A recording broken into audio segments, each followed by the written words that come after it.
Hello and welcome back to Seaside Garage. It's time to continue on the chassis and the reassembling of the axle and the suspension and so on.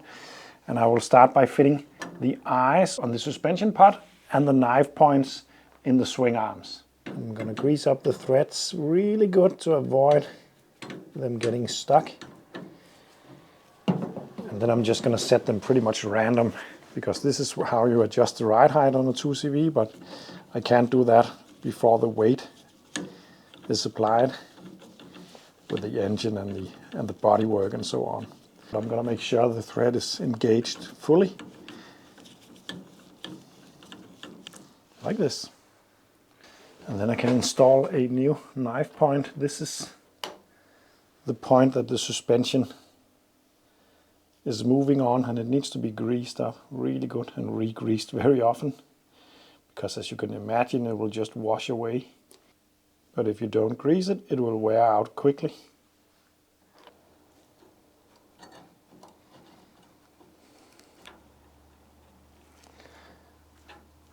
Like this.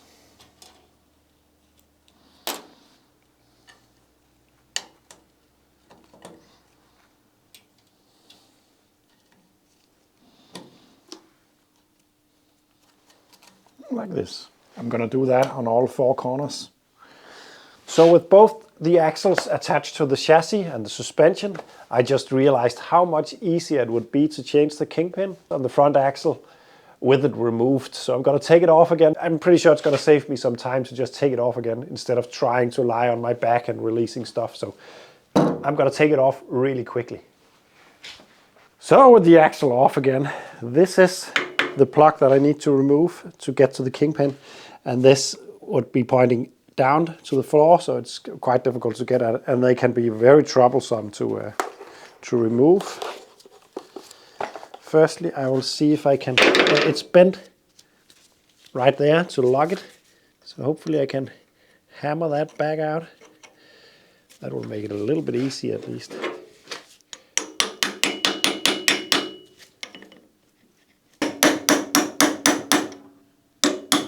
Ah, there we go. And then I need to try to spin it. And sometimes I can just do it like this from the side.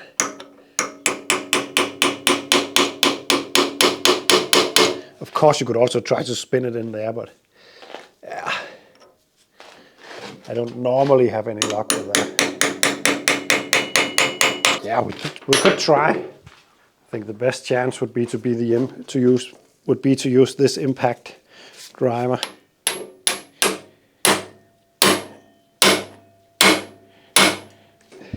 Not really sure it's gonna move.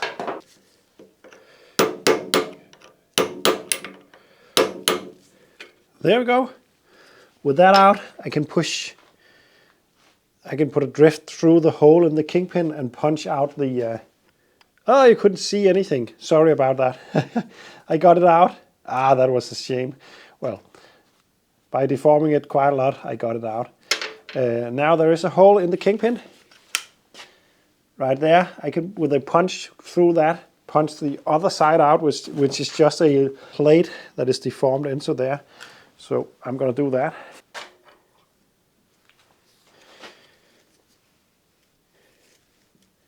It's full of grease in here, so it will be a little bit difficult to get through.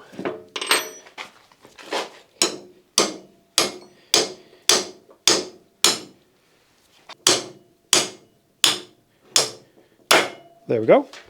And it's just, this looks like a coin that is put in at the top end, and then with a hammer it's deformed so it locks in place. They can be a little bit hard to get back in. I got a new set, of course, but that's just how it's done. Now we need to take out the old Kingpin. The grease is here and it's pretty nasty. And after butchering some Kingpins in the past, I have gotten myself this tool, which should help me. Sometimes it's too stuck to even use this, but it should help.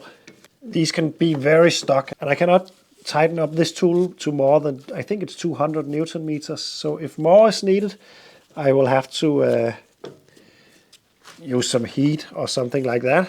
But I have a feeling that this Kingpin is pretty worn, so I think it will come out pretty easily. Hopefully it's not so worn that I need an oversized new one though. We're just gonna have to see. It looks like I have to remove the dampers to make the tool fit. That's a bit of a bummer, because I don't really want to do that, because I think it will be hard to remove them.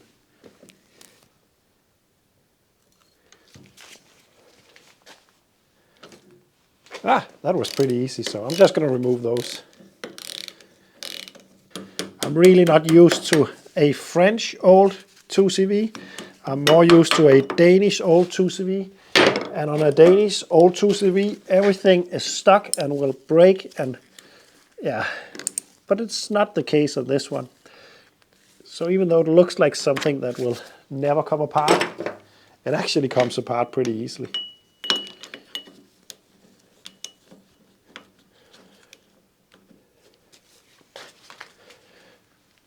Yep.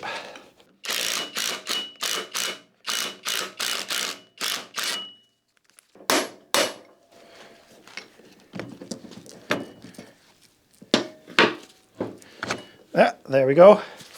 Now I don't intend to do anything about these. I don't really know how to service them, but what I do know is the feel when they work, and this works. So I'm just gonna leave it alone and put it back on. Clean it up now that I have it off, of course, and then put it back on later. And that should make it possible to get this tool on, so it can press it all the way out like that, and then start to apply some pressure. As mentioned, the limit is 200 Newton meter on this. It's well greased up, so now I can try to apply some pressure, see what happens. So far, nothing happens, but what I can do is to heat up the inner side right there.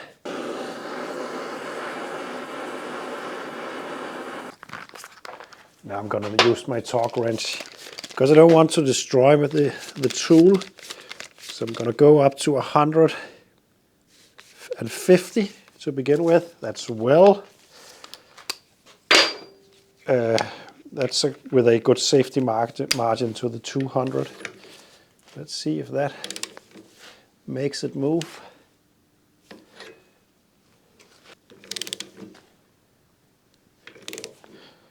Yep, it started to move.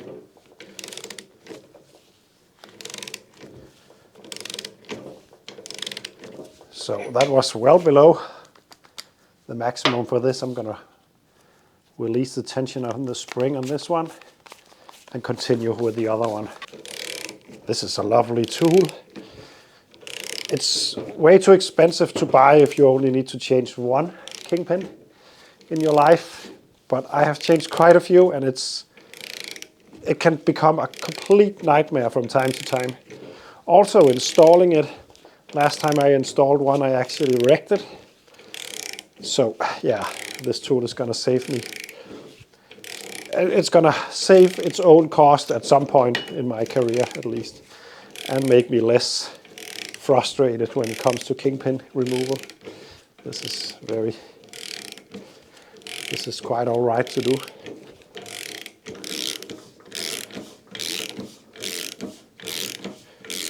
And the Kingpin is out. I'm gonna remove the steering arm up here also, because I need to change the bearing, and it will just be easier to do with this one not attached.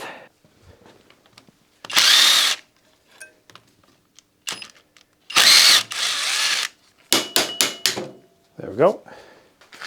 And then I can push this the rest of the way, which I think has already happened. A lovely piece of kit. You can buy this on the homepage called Franzose. It's not a page that I'm sponsored by, unfortunately, but I really enjoy buying stuff from them. They ship fast, and they almost always include a small bag of gummy bears, which is actually not bears, but 2CVs. I love that. There we go. The Kingpin is out. The King is out. And the new Kingpin seems to be an okay fit. I actually think it's decent. That's good. But before installing the Kingpin, I'm going to clean this part of it up and I'm going to change the bearing because it's a bit noisy. The other side, the other axle arm, got a different design, and at first glance I actually thought it was damaged because this is the damaged side, the side that has had an impact. You can see the crooked steering rod. This one is also crooked. It's not on the other one on the other side. So at first I thought that maybe it was hit, but it's not. This is just the original one for the AZU because that got the grease nipple down here. And I'm told that you cannot fit a normal 2CV tire or rim to the AZU because of this. Other than that, I think it's the same. The angle is different, but other than that, the bearing and all that is the same. And the weird thing is that it got the later one on the not damaged side and the original one on the damaged side. I tried to find one of these, had no luck, so I actually found another one of the later type. And I don't think it will make any kind of difference at all whatsoever, except the grease nipple won't be at the bottom, but on the side. So I'm going to remove this, and then I'm going to start to rebuild. And then I'm going to start to rebuild that and put that all back together. So the removal on this side is just the same as on the other side. So I got both of the hubs out and the Kingpin pressed out. And I was actually going to replace the Kingpin and the bearings today. Unfortunately, as I just showed you, one of them was different than the other one, but it doesn't stop there because this was the one that was different. Then I got this one that I meant to replace this one with. And this one was on the other side, the not damaged side. And I think you can maybe see it. The bearings are slightly bigger on this one, but small on this and small on this. And that surprised me a little bit. And also this, because these are special to the AZU. The later ones got different kinds of spline setups. This one is thicker than this one. So that is a problem, and I can't solve that today because I need some more parts.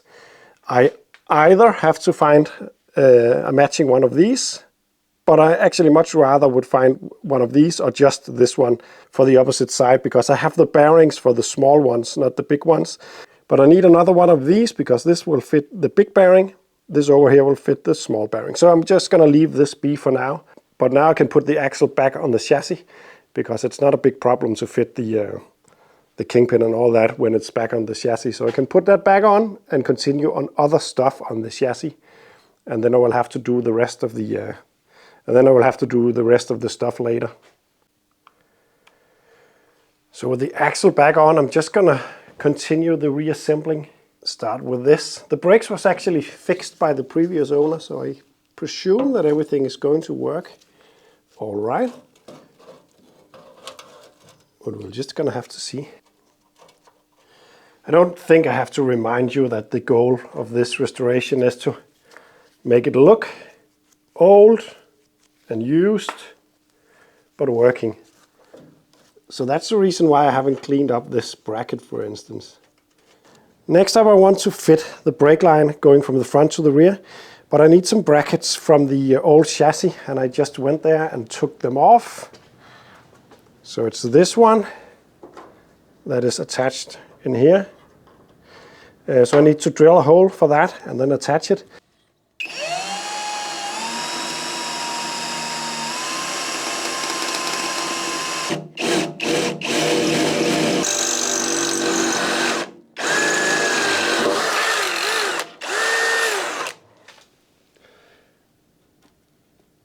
Just some paint on the exposed metal.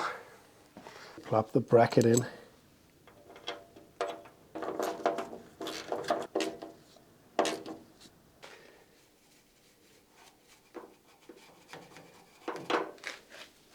There's a bracket exactly the same on the other side. I'm going to fit that.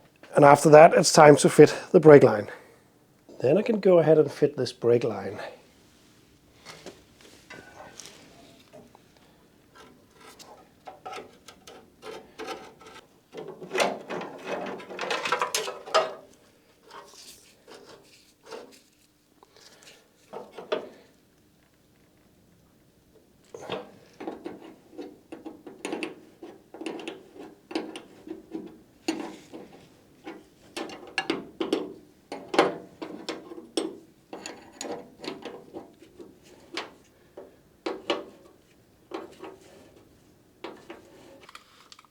Now I want to remove these arms because one of them needs to be changed, and I'm just going to inspect everything, so I'm going to remove them.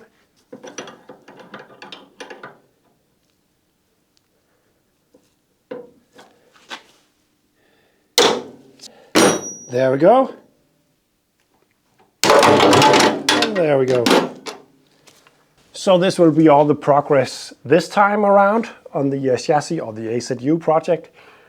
I got a lot of stuff on, still need quite a lot. But as soon as I get the correct parts for the front, I can fit the kingpins and all that, fit the tires, and fit the engine and the gearbox, and start that up and see how that goes. I still need to cut a little bit of the length of the rear chassis legs because it's too long, and because the chassis can be used for different kinds of 2CV platforms. I also need to weld on the outriggers right there, but that will be in the next video. On the chassis at least. So thank you for watching. Don't forget you can support me on Patreon. That helps me out quite a lot. And see you in the next one.